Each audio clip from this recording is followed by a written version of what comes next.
Charleston was built on mud and money, and in the drowning heat of August 1724, the mud finally remembered some names. 9 men, rice barons, indigo princes, the kind who signed laws in the morning and watched whippings in the afternoon, rode out to a low, salt-sour tract west of the Ashley for what they called a safety council. The yellow fever had returned. Runaways had multiplied. Someone's barn had gone up in a blue night without moon or wind. The planters needed to talk, to nod, to drink, to convince one another they were still gods. None of them rode home.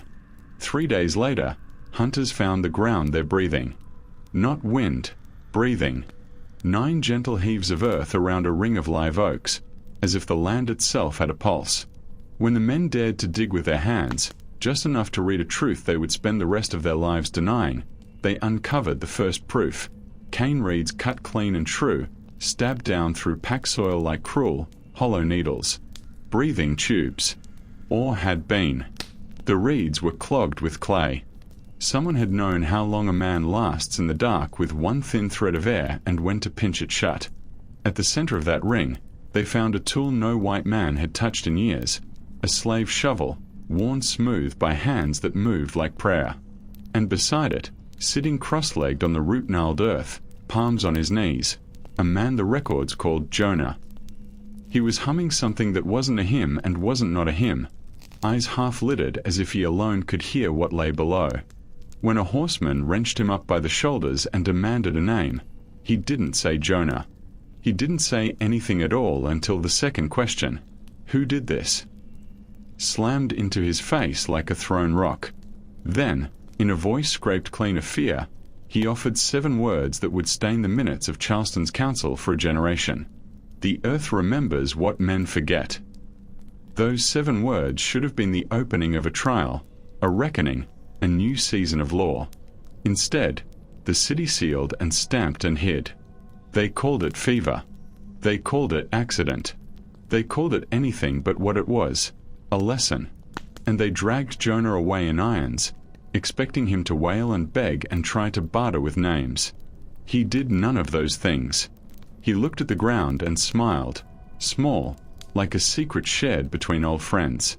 Before we walk further into the story of Jonah, the enslaved cooper, ditch cutter, grave tender, and the man who put 9 masters under the same dirt they had forced others to work, I want to hear from you.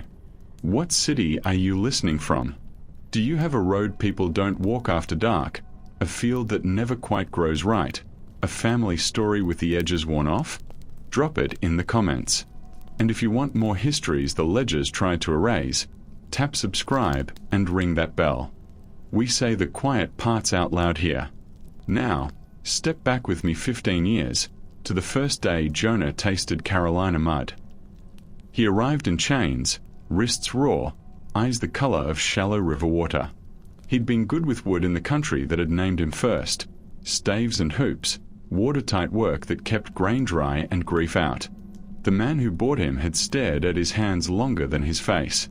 A cooper, the ledger wrote later, as if a skill were a chain. But they made him a digger. Charleston sits in the elbow of the tide. Rice grows where rivers learn obedience, where trunks, those wooden gates Jonah came to know by feel, let salt water kiss fresh just enough to make plants live and men rich. He learned the stretch and settling of the dikes, where they slumped, where they wanted to fail, where the marsh would eat a man to the knees if he didn't look. He learned the way clay holds breath. He learned which soils collapse with a sigh and which lock tight like a jaw. He learned it because the masters needed fields that didn't drown and graves that didn't float. They made him open the ground for the dead. Not the fine dead. Those had brick vaults and names chiseled until stone dust glittered in the sun. Jonah dug holes for the others. He measured with his feet because rulers were for men with voting rights. He cut reeds for markers because headstones were for people who got remembered. He put bodies to bed in dirt that sweated back at him. He learned, stone by stone, how to make earth obey. He watched while he worked, because watching is a language that doesn't get whipped out of you if you do it right.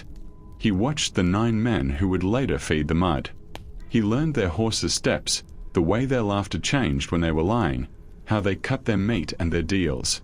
He learned which guard drank even when he swore he didn't, which overseer softened if you asked about his mother, which boy on the porch wanted so badly to be seen that he could be turned into a doorway.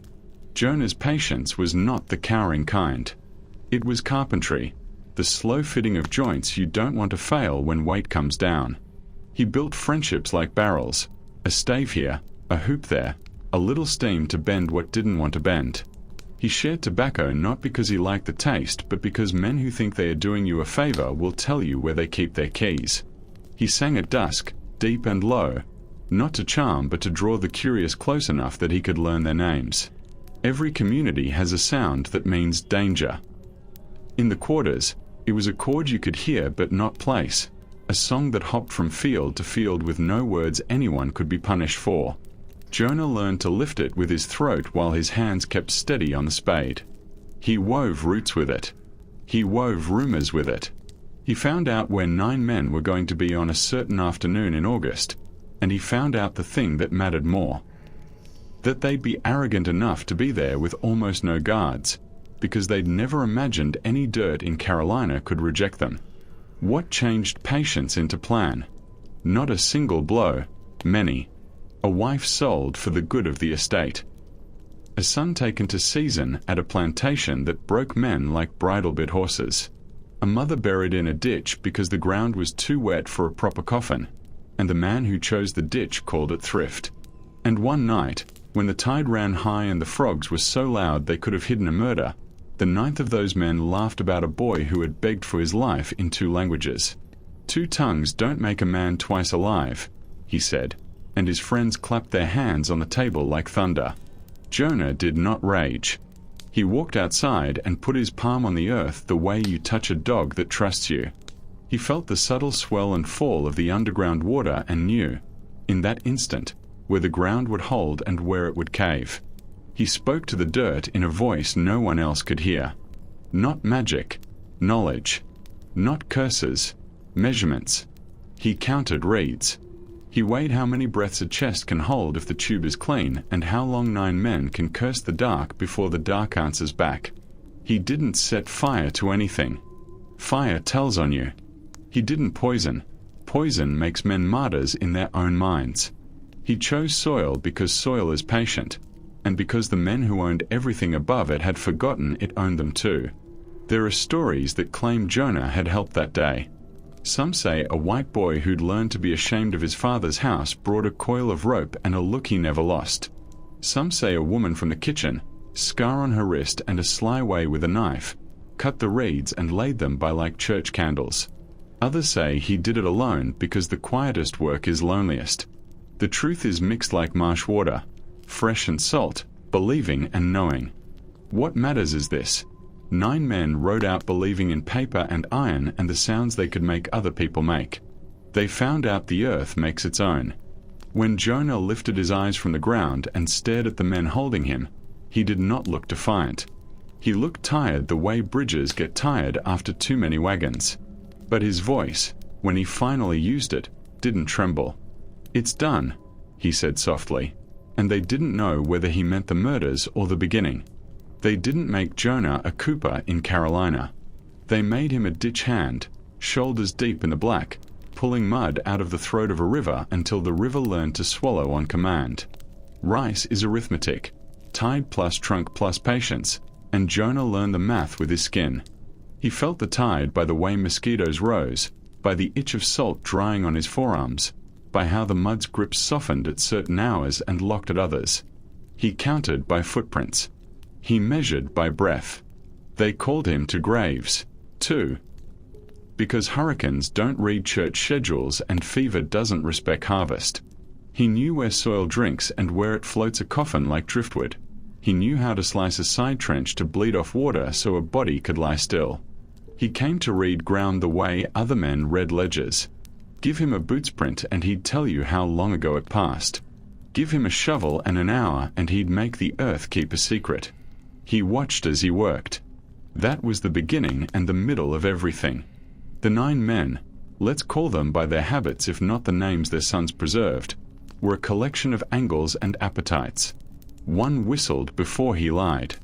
One tensed his jaw when he planned pain. One could not bear silence and would fill any room with his voice until it obeyed. Jonah remembered how they moved and where they liked to plant their heels. He remembered which of them favored a mare with a nervous eye and which hated the smell of marsh mint. He watched the boy who ran their papers and sealed their letters with someone else's wax. He watched a kitchen woman whose laugh sounded wrong in a house like that, too free, and a ferryman who counted his strokes in tours like prayer. Some men change all at once. Jonah changed like a river, a degree here, an inch there, a slow turn that looks like the same old water until you realize it's wearing a new bank. He began to test the world. He cut a reed and held one end to his mouth, buried the other in a softly packed mound, and timed how long a lung could keep a chest gentle under weight. He broke old barrels into slats and wove them with saplings, made a mat he could lift with 2 fingers that would hold a man for a heartbeat and then not hold him at all. He learned the trick of turf, how to peel it so it would lie green and lying on a bed of brush and look like ground when it wasn't. The nights taught him what the day hid. At low tide, the marsh exhales. At high, it sucks. He found a place west of the Ashley where the ooze turned firm just before it wanted to quit, where the water underfoot went from whisper to murmur to hush. There, under a ring of oaks that had seen war and peace and no difference between them, the earth made a promise to him, and he made one back. He gathered no crowd. Crowds betray. He gathered quiet people, folk who understood a plan is best when it looks like work. Nancy, scar like a bracelet, knife like a second thumb, who trimmed reeds to length without looking down. Abel with the ferry pole, who knew how to guide a flatboat sideways in a current and could do the same with a roomer.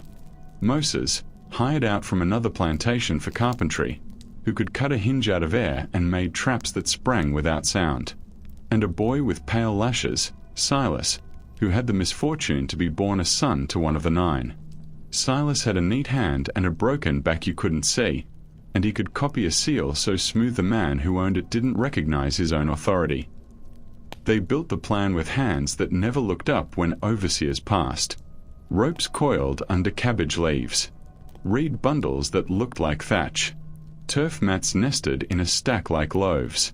Jonah walked the ring and marked with the heel of his foot where the ground would hold and where it would forgive.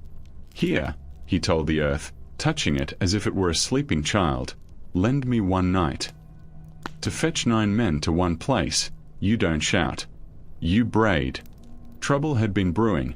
2 trunks had failed in a single week, drowning acres that had already been counted as profit. Someone's storage shed had gone up in a clean blue fire. Rumors of a conjure bag found in a field furrowed brows that otherwise only wrinkled for London letters. Silas wrote, on paper stolen from his father's desk and sprinkled with ash so it smelled like the house. He copied a tidy hand none of those men had ever learned to doubt. A safety council, called urgent to inspect dike repairs and to decide on punishment for an organizer rumored to be moving between plantations under night songs. The meeting would be at the marsh ring, on the firm ground by the oaks, Jonah smiled, and it would be discreet for the sake of appearances. The letter suggested a skeleton guard. The field hands must not be alarmed, it tutted. Politeness is a drug. Abel handled the mouths. At the ferry he led also, and it said travel like gnats. The road west was better than the road east. The night air at the oaks was cooler. The fever never touched that low ground. A lie. The old ditches had a way to harden banks like brick, true, but not like they thought. Nancy touched the kitchens, where truth grows legs.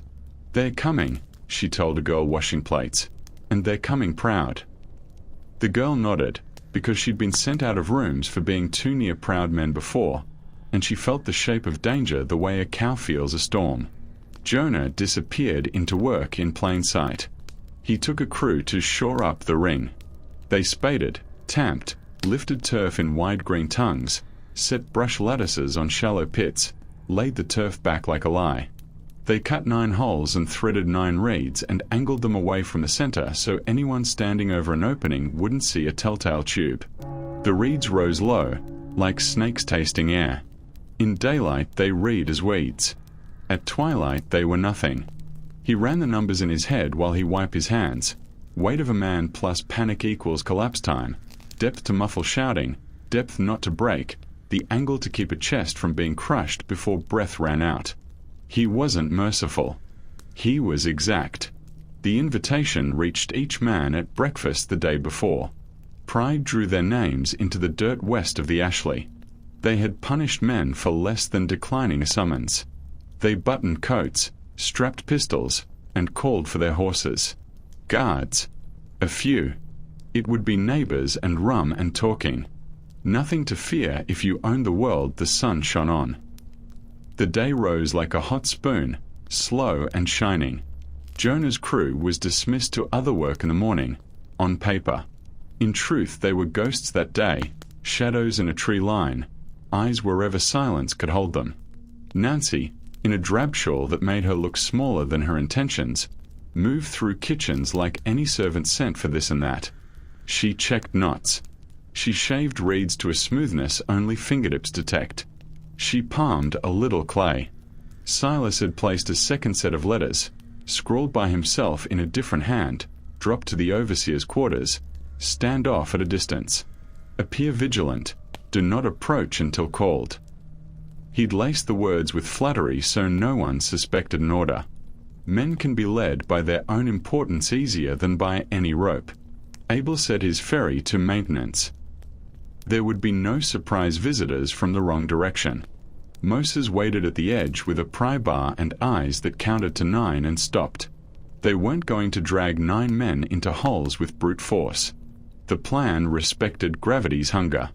Jonah laid the ring with 9 pedals of deception, each pit masked by springy mats of saplings, each mat thin enough to give, thick enough to lull.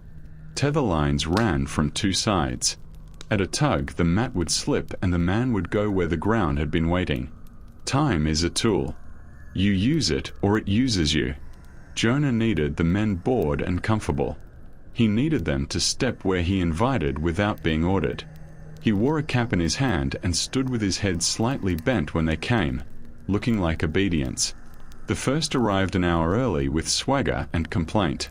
By 2 afternoon, all 9, plus a few guards who had already been gently steered to hold the road, clustered beneath the oaks. Jonah spoke when spoken to and pointed with a flat palm that did not shake. Sir, the bank there is sound, more sound than last season. Sir, we've reinforced here and here. He guided boats to the places where turf would hold, let men set themselves in a loose ring. He kept their backs to the slipping points. He let them interrupt, correct, step wide. When the last of them, Silas's father, planted a heel atop a petty mat and rocked back slightly with the weight of an important sentence, Moses breathed out. That would be number 5. Jonah lifted his cap and wiped a forehead that wasn't sweating. Gentlemen, he said quietly, the danger is not where you can see it. A few laughed. One scowled. Show us then, the scowler said. And Jonah did. He didn't pull a lever and drop them all at once. He offered a demonstration. Please, he said to the youngest among them, set your boot here. Feel the firmness. It will teach you where to stand when the tide turns. The young lordling smirked and indulged the lesson. His heel sank, as planned, only a whisper, then stopped. Solid, he said, his voice carrying the pride of a boy safe on his father's floor. Now the other, Jonah murmured. The boy shifted. Moses' line slid. Sapling sighed. Turf yawned. Gravity told the truth.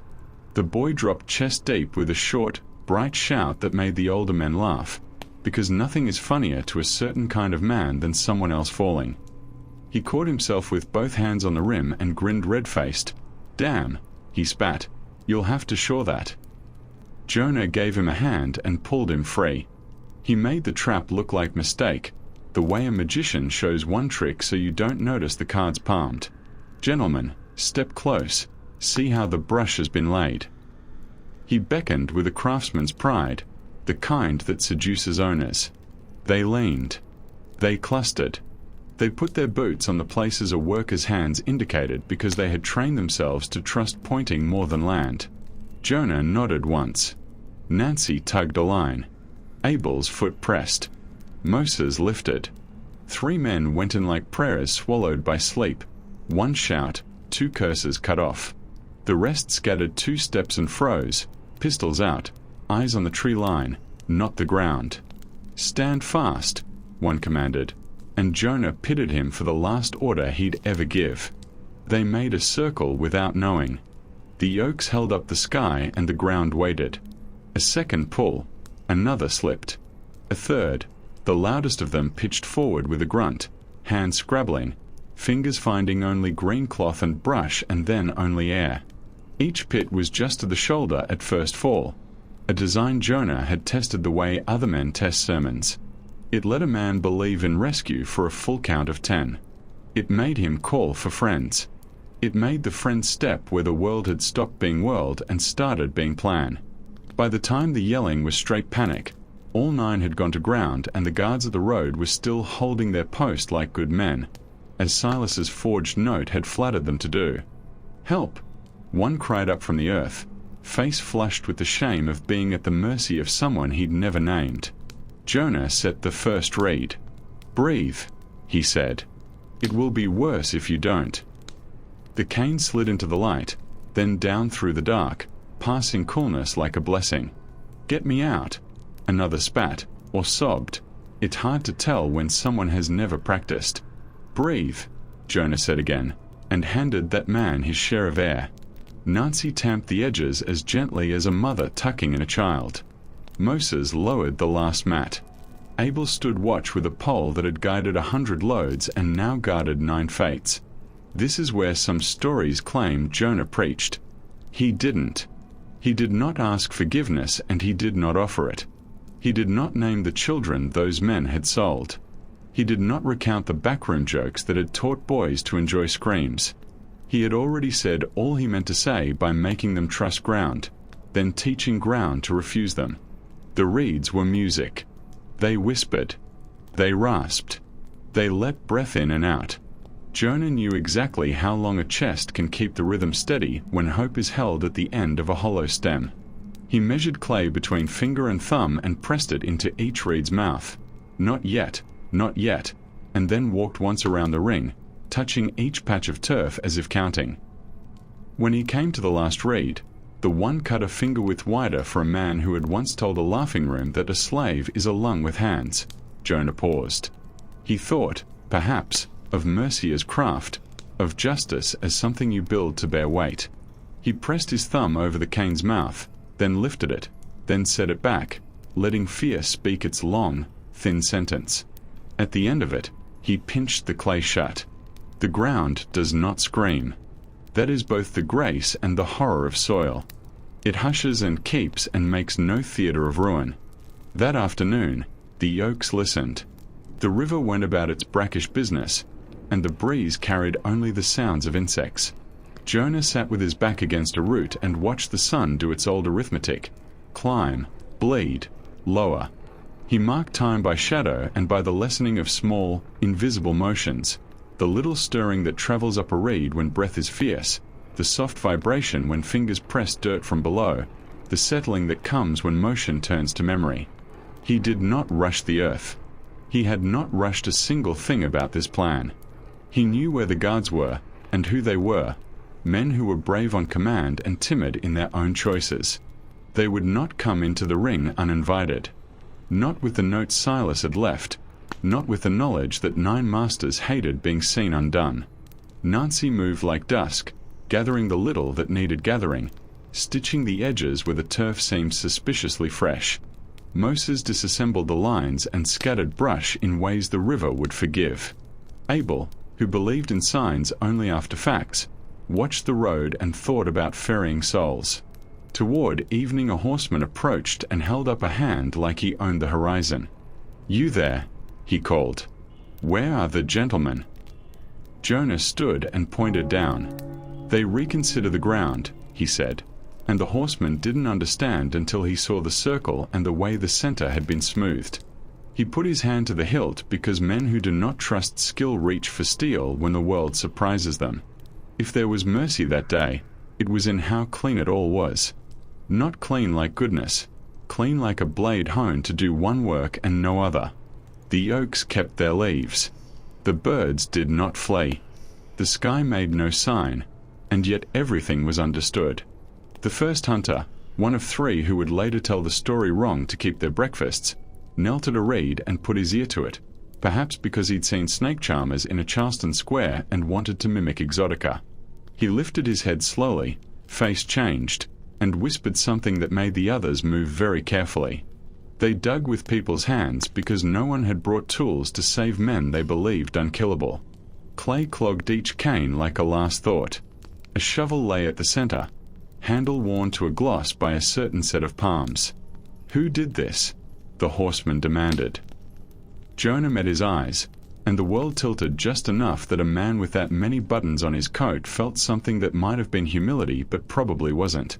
The earth, Jonah said, remembers what men forget. The city took Jonah in chains. They were careful with their paperwork and careless with their faces. They hid him where it didn't show. They questioned him in rooms that smelled like ink and sweat and tried out words like insurrection and devil and Spaniard's gold. He kept counsel with his breath. He gave them no names because they couldn't have understood the names that mattered. Tide, shelf, reed, hush. They convened their own safety council at midnight. 12 men whose ancestors would later pretend they had nothing to do with it. They agreed to an explanation that wouldn't panic London or bring Boston preachers down on their heads. Fever, or ground collapse, or a tragic hunt gone wrong unconnected to anything like vengeance. They stamped it. A clerk signed with a flourish that looked like guilt. But rumor walks on feet that don't need shoes. In the quarters, women sang a work song with a sudden pause in the third line, a hole where a name should be.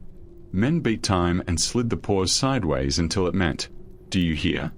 The children counted to 9 and back again with a new, quiet skip where 7 used to sit. They could not decide how to kill Jonah. To hang him risked spectacle, the sort that births legends. To break him in private risked stories worse than truth. To sell him was tempting and dangerous. South, someone said finally, meaning out of sight. Let the Spanish mines eat him, another said, but those mines were rumors themselves, and Jonah had no interest in crossing an ocean for men who had never learned his first name. In the end, fate, or math, made the choice. On the road to the small gallows on a hill, a trunk gate failed the way a trunk gate fails when a man who knows its habits has weighed them against a wheel's ruts. The cart swerved. The axles bit. The guards lurched. In the scramble that followed, Jonah slipped the way water slips around a piling. There, gone, in the reeds, in the green. They said they found him again by dusk. They didn't. They found his cap and a print too small to be his and too big to be a child's. They found a cut reed pressed into the mud like a quill after a letter you never send. The official report said recovered. The song said otherwise. Charleston loves to archive its sins under the good paper.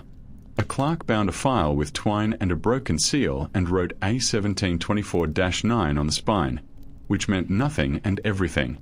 He slid it behind other files labeled runaways and property loss, where men with wigs and chalk-stained fingers would never look. Inside lay a sketch of 9 oaks at the edge of a rice field, a list of surnames stripped of first names, a little dried clay wrapped in cloth, and a sentence attributed to an anonymous culprit, "The earth remembers." The council drafted new rules, of course. That was the cure for everything. More rules for other men. No gathering at field margins. No reed cutting except under overseer's eye.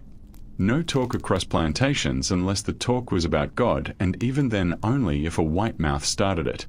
They ordered new pistols and preached new sermons and did not sleep as well as before. The cover story spread like a top over a body. But tarp shift. A hunter told a friend who told a cousin who told a girl he wanted to scare. She told Nancy, who laughed without humor and then taught 3 younger women how to cut reed without leaving a stub. Abel ferried an old man at midnight who paid with a Spanish coin and a word that sounded like sanctuary. Moses took work at a place where the dikes creaked. and on a hot afternoon he found a slip in the bank that decided to become a break while an overseer at the far end of the field counted praise for himself. Silas vanished. People said he'd ridden north to the kind of preaching that used words like sin for different things, or south to the kind of people who painted themselves with grease and made deals with governments in swamp temples. In truth, he went sideways, which is where most freedom lives. No one came for Nancy because no one saw her. No one thought about Abel twice because watermen are like fence posts, only noticed when broken. Moses got a beating and a new job. He bore the first and used the second. The file sat behind other files and gathered dust that tasted like sugar if you licked it.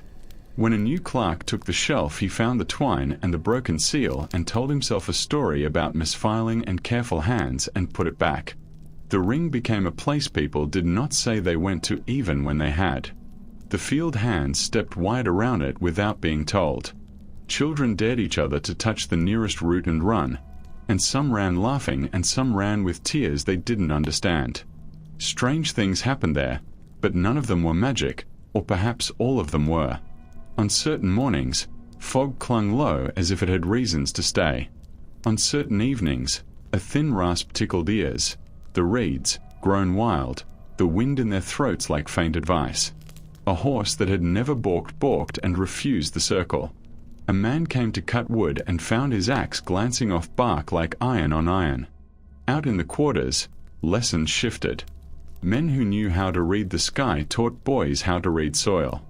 Women who saved scraps taught girls to cache rope like bread.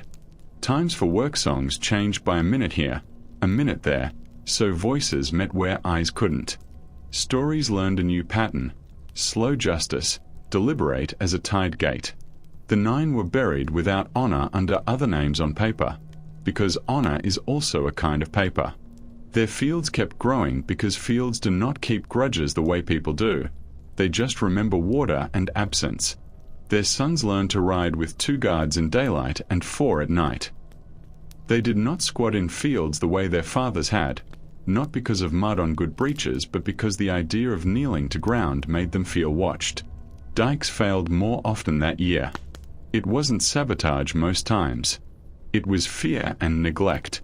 When men who think they are owners stop believing the land is kind, the land stops pretending. And whispers spread past Charleston into swamps where men with different flags and different words asked smart questions and offered warmer fires. What became of Jonah depends on who you ask and whether their throat tightens when they get to the end. The official story, filed neat and written as if ink couldn't lie, says he died of fever in transport, nameless among names in a list that starts with cargo and ends with loss. The song says else. A ferryman's grandson told a journalist 50 years later that his father had heard a voice in the reeds that night and poled toward it without making a ripple. He found a man waist-deep in marsh, laughing softly at nothing, his wrists bleeding where iron had taught lessons. The ferryman didn't ask a question. He put his pole against mud and drift, and they moved sideways, slow, to a skiff hidden under cypress shade. They went where the river made its choice and took the branch that went against sense. Another telling has Jonah on a Spanish mission porch with his palm up, teaching a child how to place a reed tube without leaving a mouth scent on the wind. The child is dark of face and quick of mind and answers questions with other questions until both of them grin. And in the evening he leads a prayer that is mostly facts about current and route. Still another places Jonah among the Black Seminoles, far to the south and west, where soil is a different color and justice is a different speed. He shows men there how to lay sleeping mats over pits not for killing but for catching boar. He looks older and then older still, and when someone asks his name he says the one the ledgers wrote and then says another that means breath keeper. In all the versions, he dies on ground that holds him, and children lift soil in their hands and let it run through their fingers and promise nothing to anyone and everything to themselves. Time tries to harden stories the way sun bakes clay.